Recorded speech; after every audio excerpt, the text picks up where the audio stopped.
오늘 말씀 이사야 5장은 성경 전체 중에서도 상당히 문학적이고 그렇지만 그 내용에는 하나님의 긴장감이 흐르고 있는 그러한 내용의 어, 예언서입니다. 하나님은 이사야의 그 입술을 통해서 포도원의 노래를 부르게 하십니다. 이 노래는 하나님의 기대로 시작을 하지만 결국은 심판의 탄식으로 끝을 맺게 됩니다. 오늘 우리는 이 포도원의 비극을 통해서 과연 나의 인생에 이것을 비추어 보아서 나의 포도원에는 어떠한 열매가 지금 맺히고 있는지, 나의 삶에 어떠한 열매가 열리고 있는지, 그리고 또 나의 영혼은 하나님 앞에 얼마나 깨어 있는지 깊이 묵상하시는 시간들 가지시기를 바랍니다. 1절에 이렇게 시작을 합니다. 내가 사랑하는 자를 위하여 노래하되 내가 사랑하는 자의 포도원을 노래하리라. 하나님께서는 당신의 백성인 이스라엘, 그 이스라엘을 위해서 완벽한 포도원을 조성을 해 주셨습니다. 가나안 땅을 이야기하는 것이죠. 그 가나안 땅을 비옥한 젖과 꿀이 흐르는 땅을 이스라엘 백성들에게 제공을 해 주셨습니다. 그리고 그것이 참 포도의 열매를 맺는 좋은 포도원이 되기를 바라셨습니다. 기른진 산에 터를 잡고 돌을 골라내고 극상품의 포도나무가 열리기를 기대하셨습니다. 외부에 침략을 막을 망대를 세우게 하셨고 또 열매를 수확해서 포도주를 만들 술틀까지도 파괴하셨습니다. 이것은 어찌 보면 하나님께서 우리 한 사람 한 사람, 우리 한 성도 한 성도의 인생에도 마찬가지입니다. 우리 각자를 위해서 부어주시는 그 보호와 공급해 주시는 은혜를 상징하는 말씀입니다. 하나님은 당연히 극상품의 포도를 기대하셨습니다. 그런데 결과는 악취가 나는 들포도가 그곳에 열리고 말았습니다. 하나님은 이스라엘의 정의를 바라셨지만 포악한 강탈이 나타났습니다. 하나님의 공의를 바라셨지만 그곳에서는 압제받는 자들의 울음소리가 들려왔습니다. 하나님은 우리가 세상에서 거두는 결과물에 관심을 두고 계시고 그것을 항상 눈동자같이 지켜보고 계십니다. 우리가 올려드리는 기도, 우리가 쌓아 올리는 사회생활과 그 성공, 실패, 우리가 맺는 인간관계 속에서 과연 하나님의 정의와 공의라는 열매가 얼마나 맺히고 있는지 그것이 하나님의 관심사입니다.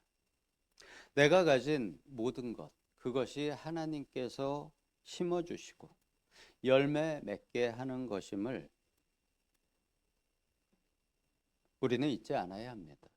우리 인생은 그것을 잊게 되면 그것이 하나님의 은혜로 맺혀지는 것임을 우리가 잊게 되면 바로 하나님이 원하지 않으시는 들포도 열매를 맺게 될 수도 있습니다.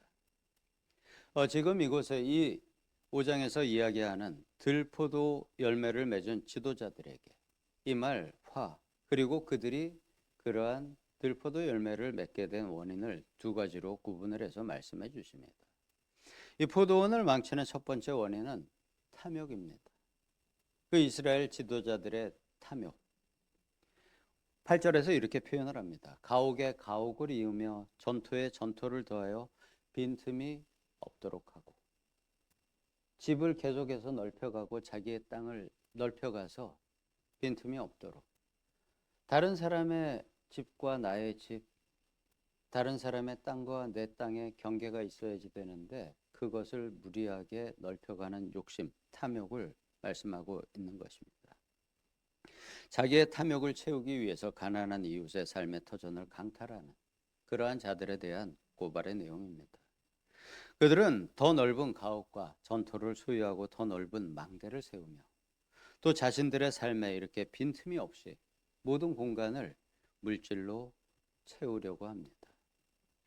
그렇지만 하나님은 그 빈틈 없는 탐욕이 결국 허사가 될 것이라고 선언하시는 내용의 말씀을 하고 계시는 것이죠. 우리의 삶에는 영적인 공간이 필요합니다. 영적인 빈틈이 필요합니다. 눈에 보이는 것으로 채워가는 것이 아닌 보이지 않는 것으로 채워가는 내 영혼의 공간이 하나님이 원하시는 채워짐의 공간이 됩니다. 이것을 원하시는 것입니다. 현대사회를 살아가는 사람들도 끊임없이 확장을 원합니다. 더 큰 아파트, 더 많은 자산, 더 높은 사회적인 지위, 그것을 얻기 위해서 분주히 열심히 움직입니다. 하지만 말씀은 그것을 하나님의 토대 위에, 반석 위에, 말씀의 반석 위에 만들어가면 하나님께서 당연히 기뻐하시겠지만 하나님이 없이 쌓아 올리는 물질의 성취는 심판의 날에 아무런 가치가 없음을 경고하고 있습니다. 오히려 그것들은 하나님으로부터 우리를 멀어지게 하는 무거운 짐이 될 뿐입니다. 소유 자체가 절대로 나쁜 것이 아닙니다.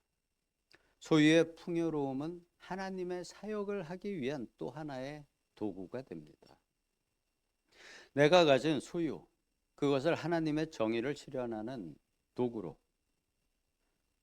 사용을 할 것인지, 아니면 나의 교만을 쌓아 올리는 벽돌이 될 것인지, 이것이 바로 하나님께서 우리에게 관심을 가지시는 영적인 주제입니다. 하나님은 바로 그 우리의 마음을, 우리의 삶을 영적인 공간으로 채워가는지 물질의 공간으로 채워가는지를 지켜보고 계시는 것입니다. 두 번째 화의 원인은 방탕과 영적인 무감각을 이야기하십니다. 그들은 아침부터 밤까지 독주와 포도주에 취해서 연애 음악을 즐깁니다. 그 시대에 할 수 있는 쾌락을 즐기는 것입니다. 그렇지만 선지자가 지적하는 그들의 치명적인 죄는 그거보다 다른 것을 지적을 합니다. 12절 말씀인데요. 여호와께서 행하시는 일에 관심을 두지 아니하며 그의 손으로 하신 일을 생각하지 아니하는 도다. 영적인 무감각을 지적하고 있는 것입니다. 이것이야말로 성경에서 이야기하는 모든 시대, 오늘날 우리 사회도 똑같이 가지고 있는 영적 무감각의 본질입니다. 하나님께서는 지금 우리가 살아가는 인생 속에서 무슨 일을 행하고 있는지, 또 내 인생을 통해서 어떠한 뜻을 하나님께서 이루려고 하시는 것인지 이것을 전혀 깨닫지 못하는 상태, 이것이 바로 영적인 무감각입니다. 의학에서도 통증을 가진 환자가 그 통증을 느끼지 못하는 상태가 된다는 것은 이미 병이 너무 깊어져서 손을 쓸 수 없는 상태를 의미하죠. 얼마 전에 인천에서 다리가 절단된 그 다리가 발견이 된 적이 있었죠. 근데 그게 요양병원에서 그 환자분이 이미 그거를 절단을 해도 통증을 느끼지 못할 정도가 되어서 그것을 그냥 톱으로 잘라내어서 잘못 쓰레기에 섞여서 사회적인 큰 문제가 된 적이 있었죠. 하나님의 일에 있어서도 그런 영적인 감각을 잃어버리는 것, 성도의 영성에 있어서 가장 위험한 신호라고 경고하시는 것입니다. 세상의 즐거움과 쾌락이 우리의 눈과 귀를 가림을 말씀하고 있는 것입니다. 그래서 하나님의 음성은 들리지 않고 고통받는 이웃의 부르짖음도 내 귀에는 들리지만 내가 귀를 막고 외면하고 돌아서는 것, 그것이 영적인 무감각이라고 하시는 것입니다.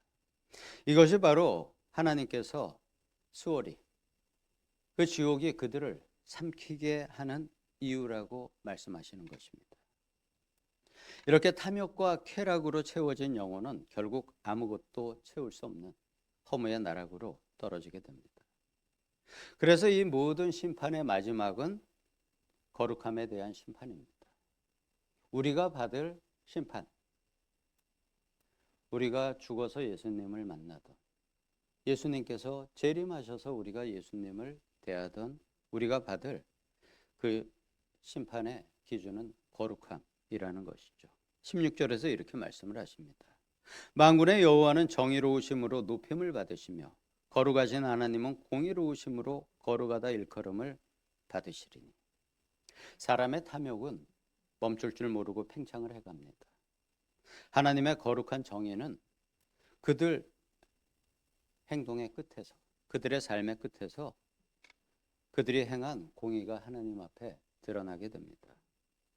세상에서 우리는 때때로 불의가 승리하는 것 같고 탐욕을 쫓는 자들이 더 잘 되는 것처럼 보일 때 우리의 마음이 낙심될 때도 있습니다. 그렇지만 성경은 단언을 합니다. 하나님은 당신의 공의로 반드시 이 세상에서 승리를 보여주십니다. 인간의 어리석은 연애는 끝이 나지만 하나님의 정의는 영원합니다.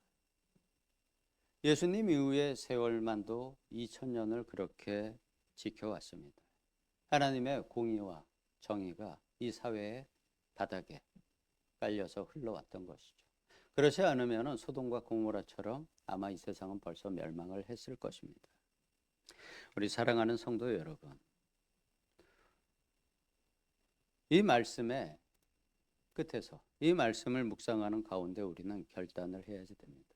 우리의 포도원은 지금 어떠한 열매를 맺고 계신가요? 하나님께서는 은혜의 망대와 그 술투를 주셨음에도 불구하고 세상의 탐욕과 영적 무감각이라는 그 들포도 열매를 혹시 맺고 있지는 않는지, 우리의 자녀들에게 이러한 삶을 바라거나 요구하고 있지 않은지, 우리는 또 우리의 자녀들에게 하나님의 일에 관심을 가지게 해야 합니다. 내 인생의 빈틈을 세상의 물질, 소유로 채우려 하지 말고 하나님의 말씀과 순종으로 채워가야 합니다. 우리가 하나님의 정의를 행하고 공의를 실천할 때 내 인생의 포도원은 하나님이 기뻐하시는 극상품의 참 포도 열매를 맺게 됩니다. 우리는 항상 하나님께서 행하시는 일을 생각해야 합니다. 내 작은 삶의 순간마다 하나님의 손길을 인지해야 합니다. 그리고 그것을 행해야 합니다. 하나님의 마음을 세상에 나타내고 또 우리가 행해야 하는 것이죠. 하나님은 우리의 탐욕을 심판하려 하시는 동시에 우리를 정결하게 당신의 나라에 합당한 백성으로 우리를 만들어 가기를 원하십니다. 우리는 영적인 잠에서 더욱 깨어서 우리 안에 들포도 열매를 거두어 가야 합니다. 거두어 내어 가야 합니다. 그리고 참 포도 열매로 바꾸어 가야 합니다. 주님과의 동행으로 우리의 영이 깨어날 때 하나님과 함께하는 참된 평안과 영원한 생명, 즉 영생의 열매를 우리가 거두게 될 것입니다. 우리의 남은 생애가 하나님의 공의를 향한 거룩한 헌신들이 되시기를 소망합니다. 그래서 하나님께서 우리의 포도원을 보시면서 기뻐하실 수 있는 귀한 열매 맺는 우리 성도님들의 저의 삶이 되기를 예수님의 이름으로 축복합니다. 기도하겠습니다. 아버지 하나님, 우리에게 이 귀한 것들을 주셨습니다. 우리의 인생에 우리의 필요한 모든 것을 공급해 주고 계십니다. 일용할 양식을 주심에 오늘도 감사드리고 오늘의 모든 필요를 채워주심에 감사드립니다. 내가 다른 사람의 작은 잘못을 용서한 것 같이 나의 큰 죄를 용서해 주심에 감사드립니다. 아버지께서 주시는 그러한 영적인 선물로 우리의 삶을 채워가고 우리를 틈타고 두려우려고 하는 그 사단과 마귀의 괴계를 우리가 말씀의 검으로 성령의 검으로 물리치며 성령의 전신갑주로 그들과 싸움에서 이겨가기를 예수님의 이름으로 기도드리옵나이다.